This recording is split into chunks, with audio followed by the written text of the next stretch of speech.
Hello, listeners and viewers. Welcome to Lit PH, where we delve again into some of the most compelling short stories, novels, and literary works in the Philippines. By the way, I'm Hazel Pateran again, and for today's episode, we have a fascinating story to explore by the author Gregorio C. Brillantes. Brillantes is one of the Philippines' most acclaimed writers, known for his evocative and lyrical prose. These works often capture the intricacies of human experiences and the rich cultural tapestry of Filipino life. Now, in today's episode, we'll be diving into one of his memorable short stories entitled The Cries of Children on an April Afternoon in the year 1957. Now, what I love about the story is how it delves into the complexities of youth, love, and intellectual exploration during that time. Now, beginning with a story set in the quiet province of Tarlac in the Philippines, amidst the lush greenery and gentle breeze of an April afternoon in 1957, our main protagonist, Ricky, lounges on his porch, absorbed in a book by Russell Bertrand. His mind wanders, pondering the complexities of life and love, while his family's devout Catholic beliefs contrast with his own agnostic beliefs and views. Ricky's thoughts during that time are consumed by memories of Lenny. Lenny is a girl from his past whose image still lingers on his mind, stirring a mixture of longing and nostalgia. As the story unfolds, we are introduced to the backdrop of Ricky's life, where familial expectations and personal desires intersect in a delicate dance of identity and purpose. Now, through a series of flashbacks going on with Ricky's mind, we delve into his and Lenny's tumultuous relationship, marked by youthful passion and the inevitable clash of their differing backgrounds. Now, Lenny, the only child of affluent parents, embodies a world of privilege and sophistication that both captivates and alienates Ricky, whose own modest upbringing shapes his worldview. Their love, though intense and genuine, is challenged by societal norms and familial pressures, leading to misunderstandings and, well, ultimately, their separation in the end.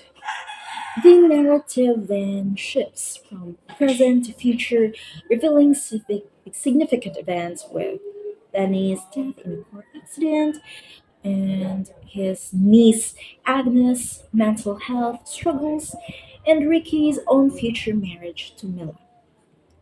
As Ricky grapples with the ghosts of his past, a chance encounter with a new girl named Mila on his porch ignites a spark of hope for a fresh start, setting the stage for the story's climax. Now, the climax begins with the tension reaches its peak as Ricky's attempt to impress Mila backfires, resulting in embarrassment for both parties. And, well, a heated exchange with his sister mentioned.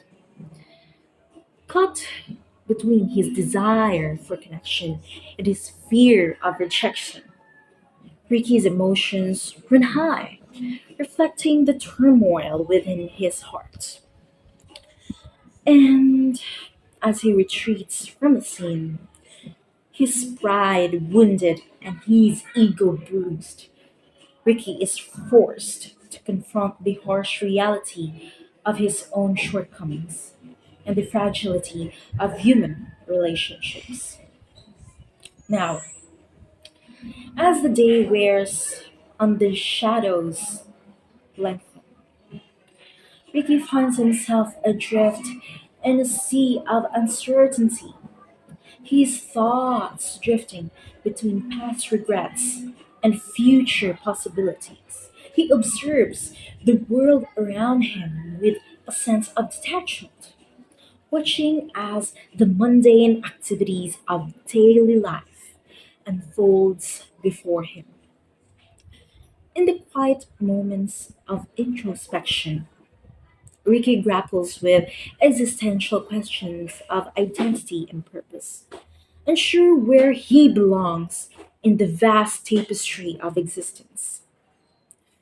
And as twilight descends, the afternoon has ended, and the world fades into darkness, Ricky stands on the threshold of a new beginning. The echoes of children's laughter in the distance serving as a poignant reminder of the fleeting nature of time. In the stillness of the night, he is left to ponder the mysteries of life and love, grappling with the complexities of human emotion and the inexorable passage of time. And well, the story ends with Ricky poised on the brink of the unknown, his future uncertain, yet filled with a promise of endless possibility. Well, upon reading the whole story, I'm in awe, honestly. I just can't believe that was a story. Observing upon the title of the story itself, like you would be hooked, like, whoa, I get it. This is all about the lives of children suffering from a catastrophe, disaster, or something unexpected. But then, when you look into the perspective of the contents of the short story, it was all about a teenager named Ricky after all. Although it made me shudder a little to see and read that the image of the innocent young Agnes in the story growing up to be a girl sent to the mental hospital because of his thoughts and I don't know, and Ricky's girlfriend Lenny dying in a car accident. It's these tragic events that make that lazy, innocent afternoon somewhat tension filled. And who would imagine that was just a simple, simple, simple afternoon? Just with that simple afternoon. Now, my interpretations of the story. Well, let's start off with the characters. There are actually three major characters here in the story: Ricky, Lenny, and the mother. Well, not to mention the mother has really a significant meaning here.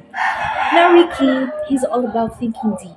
Like, you'll find him in the story sitting on his porch, buried nose deep in this book by Bertrand Russell. By the way, I haven't mentioned, but the book was entitled Why I Am Not a Christian.